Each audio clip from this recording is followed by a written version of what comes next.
You're welcome. This is Business and Finance here on Echo Television International. And we're going to see how some of the Central Bank of Nigeria and foreign exchange decisions have affected importation into the country, as we are seeing that some seaports have been littered with abandoned vehicles. Now, this started since 2023, so we'll be going down memory lane, looking at some of the decisions that have been taken, where it has brought us now, and what it means for business in the country, specifically when it comes to excise duties on importations of car in the country. And we will see some of the advantage that is, if it's really an advantage to the economy, and then moving forward what it is going to imply for business owners, mainly those who are in the business of importing cars into the country, and of course consumers, that is Nigerians that are in need of vehicles, be it for personal uses or for business. Now, due to the instability and volatility of foreign exchange in the country, several foreign used vehicles imported into the country have been abandoned at vehicle terminals in the Tinkan Island Port Complex in Apapa precisely, and even other five-star seaports and all of that. But then we will be looking at mainly the Apapa seaport, because this happened to be one of the most busiest and commonly used. Aside from abandonment, vehicles importation has gone down drastically due to the same forex instability and volatility. Now, it was gathered that the abandonment was as a result of the increase in the exchange rate for custom clearance by the Central Bank of Nigeria. Now, this is revealing to us that the exchange rate for custom clearance is actually different. So when you go to the bank to do your foreign exchange transactions, you will see that the prices are different. Of course, it's still the official market by the Central Bank of Nigeria. However, when it comes to car clearance, that is vehicle clearance at seaport, the exchange rate is different. And we're going to be looking at these numbers now. This started since President Tinubu's administration. Now, it started since last year, and we know that President Tinubu has been in office since 2023. Now, let's go back to June. That is basically when we are having President Tinubu assuming office, surely putting in so many things in place. Now, we are looking at specifically the floating of the Naira, that is the importer and the exporter window. Now, as at June 2024, now the CBN adjusted the exchange rate. Now, this is specifically for clearance of vehicles into the country. These rates are not the same with what you see at the bank, what you see at Bureau de Change, what you see for other trading transactions. This is for car clearance at seaport. Now, the exchange rate, they took it from 422.30 Naira to a dollar to 589 Naira to a dollar on July 6th. Now, it was further adjusted to 770 on November 14 of 2023, and it was also adjusted to 788.174 Naira to a dollar in December. It was adjusted to 951 Naira to a dollar in February 2nd. That is, now we are in 2024. It was moved to 1,300 and 56 at February the 3rd, and was raised to 1,413 on Friday. We are looking at February 9, 2024. This is last week. Now, you can see that this is a difference. There is a drastic difference to what we are having, of course, at the bank. It's higher, but then it's expected that for business to move smoothly, it should have been lower for importers into the country. We are looking at people who are into dealing with cars, and we are not even looking at brand new motor vehicles into the country. We are looking at fairly used, what we know popularly as second-hand Tokumbo cars, and all the names we use to refer to these cars in the country. Now, we are having some reports coming from clearing agents for what it means in millions. Like, you can go and say, okay, we stopped at February 9, the exchange rate was at 1,470 Naira to a dollar. Now, clearing agents are saying that the present cost, like for example, to clear a 2022 Lexus RX 350, we are looking at 20 million Naira. And for Toyota, a 2006, Toyota Corolla model, we're not even looking at something into 2020 or 2020. Yes, exactly. We're looking at 2006 model of Toyota Corolla. We are looking at 3.4 million naira. That is high. It means this is way higher and above how much it costs to actually even buy the car, perhaps shipping fees, and now we are looking at clearance into the country. Now, according to the public relation officer, this is of the PTM command of the Association of Nigerian Licensed Custom Agents, we are looking at Mr. Ayo Suleiman, says vehicle clearance cost has gone up by over 120%, thereby affecting importers forecast. Now, looking at the numbers we've seen, where as at June 2000 and June 24, 2023, we're looking at the rate of 422 naira to a dollar when it comes to car clearance. And then looking at February 9, 2024, we are at $1,417 to a naira to a dollar. It is not surprising that, of course, the cost for clearing cars into the country is going high, and this means bad business for importers. Now, let's go back a little bit backward more to see where all of this started, because it didn't just start in 2023. We were looking at a forecast of 2022, where we are seeing that the number of importation of cars went low of over 40% low compared to what it was the previous year, that is 2021. And we know that it's been a long while. We've been seeing a continuous devaluing of the Nigerian currency as against the dollar, and we are saying that, okay, now in as much as this means more money for seaports, and of course the Central Bank of Nigeria trying to see that every other way of foreign exchange flow in the country is yielding some amount to the reserve. Apart from that, is also giving demands for the naira, all of that. We are seeing that now this litter at the same time means bad business, because in the end it also gives room for a lot of dumping and then wastage of money, and eventually we might see custom officers giving auction of cars that could have had more value. We're looking at importers losing money. We are also looking at the Nigerian government losing money, because the aim is for these cars, all of them, to be cleared, not for them to be left at the seaport. If they're not cleared, it means the seaport is not making money, and it means there's congestion, and then nobody is winning at this point, because both the government is losing and importers are also looking. Now, let's look at some of the numbers of what it means and how much have been made due to this high increase, despite the decrease in importation of cars by importers. But we are seeing that the seaport have been able to gain a significant amount of revenue, higher than previous years. Now, the question is, will this revenue continue? Yes, of course, importation of cars will continue into the country, no doubt. Car is not just a luxury, but is also a necessity. It is a need. So we will keep seeing the demand for it. However, it might go low. And will the port continue to see this much profit? And at the same time, will it have space to keep storing up these littered vehicles and then have room for more vehicles to come on board? Now, we are having that the outgoing controller of the command, acting assistant controller general Suleiman, who disclosed that for the year, said that the command generated 229 billion naira as a revenue. Now, this is a report for 2022, despite already seeing a 40% decrease in the importation of car. Now, he said that the figure represented 96% of the revenue target of 238 billion naira for the command for the period under review. Now, said the revenue generated was 5 billion higher than the 224 billion revenue collected in the corresponding period of 2020. However, they are not reaching their target, in as much as it might look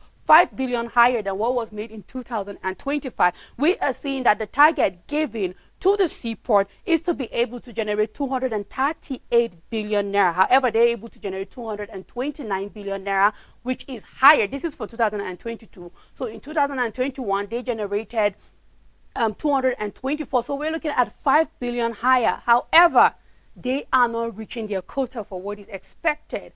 And then in as much as it's higher, you are still not meeting your quota, and we are going to see more decrease. So even if they eventually make above 229 billion, we are still looking at a quota of 238 billion that is not being met. Well, we will see how it's going to play out for the year 2024. But if we are to go further and to talk about this, you will see that there is over now. This report is coming from we're looking at Suleiman, who is the officer, the public relation officer of PTML command of the Association of Nigeria. He went further to say that, you know what, not only in 2022 was there 50% decrease, we are looking already at the start of 2024, 30 more percent decrease into the previous number of importers that are bringing cars into the country and are clearing it. And we wonder, what will it be? What percentage we will be looking at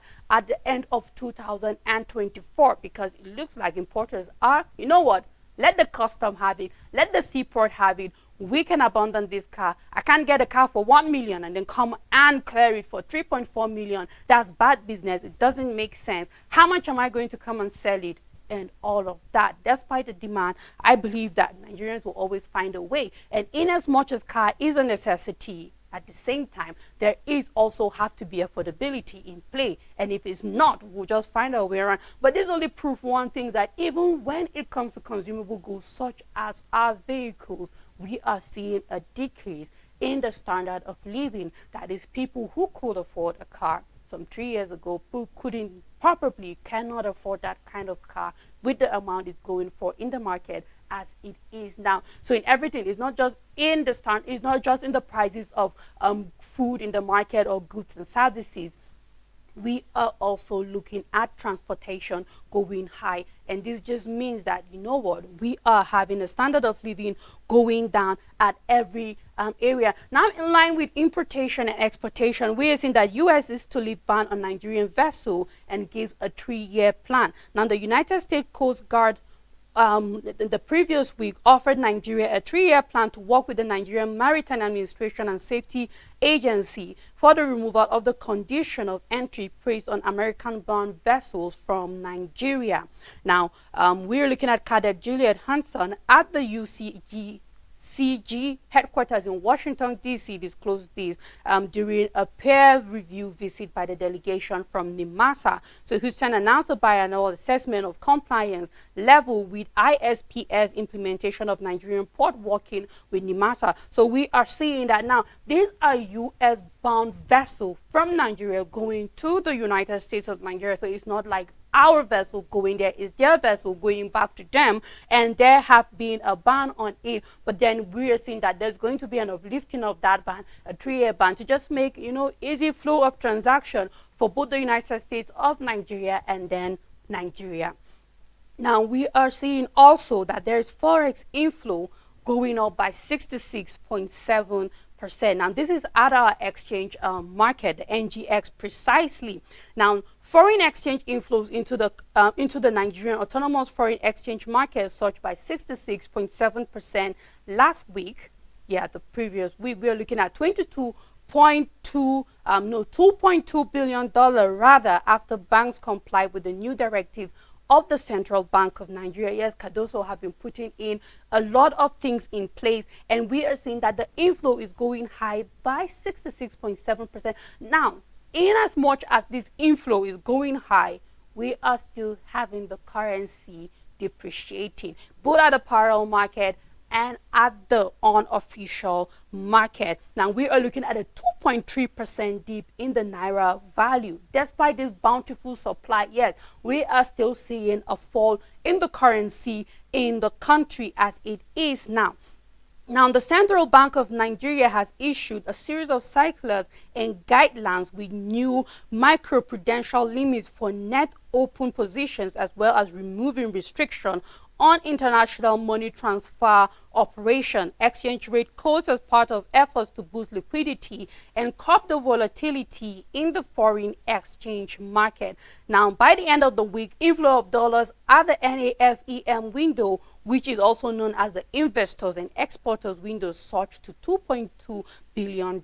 However, let's look at some of the decline that have been happening, and the value of the naira at the importer and the exporter window, which is currently our official market, dropped by 2.3%. So we are seeing that the naira is selling to a dollar as it is now 1,469. It's up to 70, and depending on how the market flow, it's stopping at 1,469, but sometimes it's up to 1,470.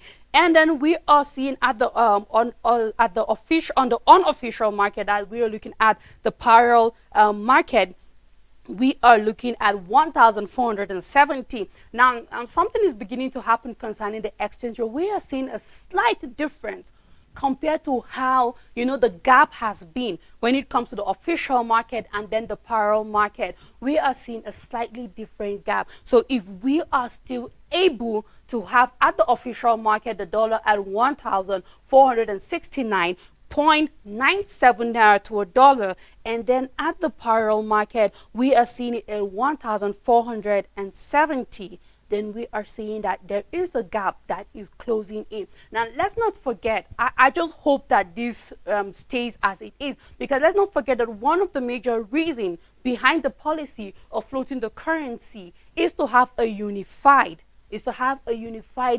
exchange price. That is to not have a parallel market, is to abolish, let me use the word abolish, the parallel market, to just have one official market. Now, if we are beginning to have both the official market and the unofficial market, we know it as a black market, the bureau de change, or the parallel market, if we're able to have this both market at close range when it comes to exchange rate, then perhaps the Central Bank of Nigeria and then our policies will begin to yield some good fruits. But we have to wait and watch out and see if this will continue, if the market will be same, or it's just due to the forex inflow, or it just could be every other factor. But let's see how long this will take and how it will be able to be sustained. Then eventually we might not be needing the unofficial market eventually.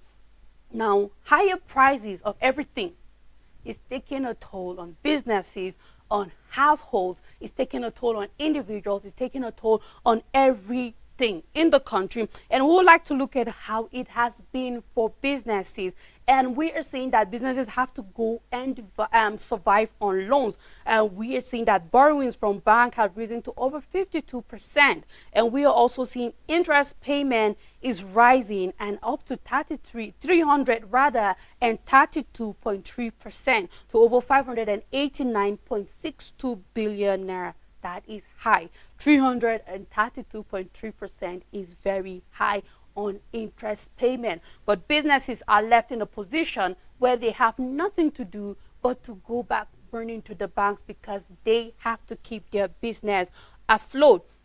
Now, we are seeing that there will be another wave of increase in the price of goods by major manufacturers, because if manufacturers are running to the banks, and then we are seeing such high interest rate, they have to make their profit. It is not charity. Manufacturers, business owners, small, medium enterprises have to make their profit. We are seeing multinationals leaving, and we are having our local businesses. They have to thrive. It's not charity. They have to make profit. So we are going to see a fresh increase in the prices of goods by major manufacturers in the country. Now, investigations are showing that scarcity of foreign exchange, general cash flow challenges, and other economic headwinds during the period major manufacturing firms sustained their businesses with bank loans. It's really sad because businesses should be able to get to a point of growth where they are able to sustain. But we are looking at a foreign exchange market that have kept marketers on their toe.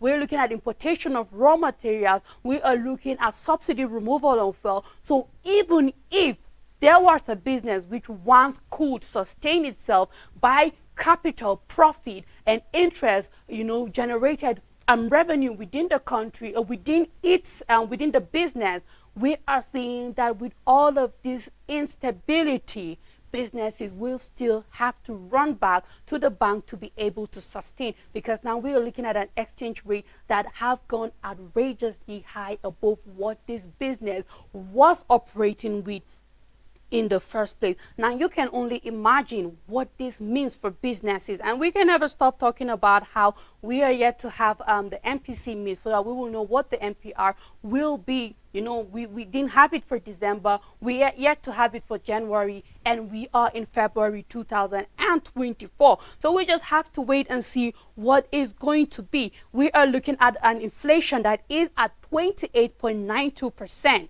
As of December, without the MPC meeting, without knowing what the MPR is at the moment now. And so we have to wait and see what will it be. And of course, we will see that inflation will definitely cross into 30%. We are already having food inflation as high as 33.93%. And we're seeing that the cost of a lot of major food have gone high in the market. We are looking at the bag of rice that was 35,000, now as high as 65,000.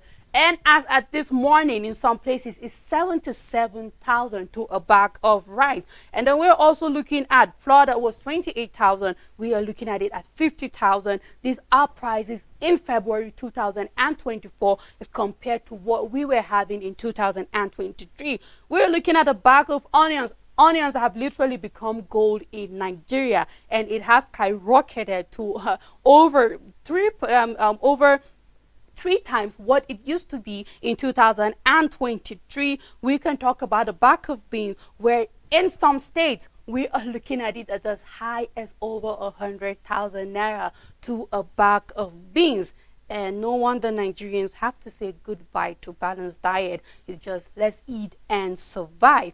Now we're seeing that the IMF is not just comfortable about, you know, subsidy removal. They're still kicking at Nigeria to say, you know what, even electricity subsidy need to go. We've seen this back and forth concerning tariff hike and all of that. And we've seen that one of the major reasons we have multinationals and even small businesses in the country closing up is because of power supply. And if the IMF is still moving that, you know what, Nigeria, you need to remove your subsidy for electricity. I don't know what IMF is projecting for businesses in this country, but it's going to be a tough time. We've already seen how businesses are running to the banks, risking high interest rate and still having to go to the bank because that's the only way to survive. And then imagine if now they have to deal with subsidy removal on power supply. Then where will businesses run to? Where will households run to? Where will will individuals run to? And where will the country run to eventually? Whatever the government is doing concerning electricity subsidy in the country, I believe they should continue doing that for now. We've seen that fuel subsidy is gone. President Bola Ahmed Tinubu have assured us that it has come to stay. It is not going anywhere. And all the speculation that the NNPCL is still paying subsidy have been debunked, and NNPCL are telling us that, you know what, says subsidy is gone. Marketers are just lamenting, and there is no proof that we are still paying subsidy. And now for electricity, we know that yes, we have the government still paying power subsidy, but we are looking at some sustainability. Can we have a balance when it comes to petrol pump price before we can look at taking away electricity subsidy? In that way, business don't have to suffer blows from everywhere, and then eventually we will see the country plunging deeper into a recession. Already there's so much chaos, and we are feeling the heat really high as it is now. And I would like to end business and finance today by sending my condolences to Access Bank Holding, because they recently lost their CEO, Herbert Wigwe. This is a reminder to us that, you know what, life is short. Just make an impact, leave a legacy that the world will remember you for. Goodbye until I see you next time.